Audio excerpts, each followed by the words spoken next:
இங்க பாரு, எங்க அப்பா மரியாதை எல்லாம் பேசாத. என்னடி ஏத்து பேசுகிறா?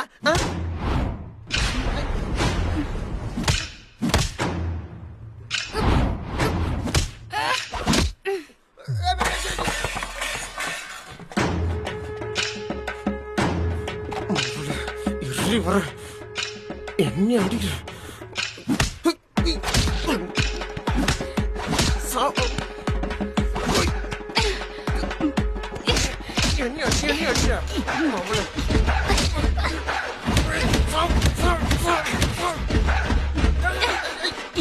கை வைக்கிற எவ்வளவு நேரம் கொடுத்துட்டு இருக்கிறது?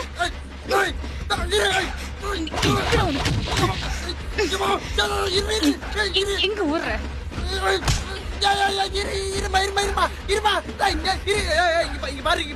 பாரு ஒரு புஷ்ண அடி தப்பு.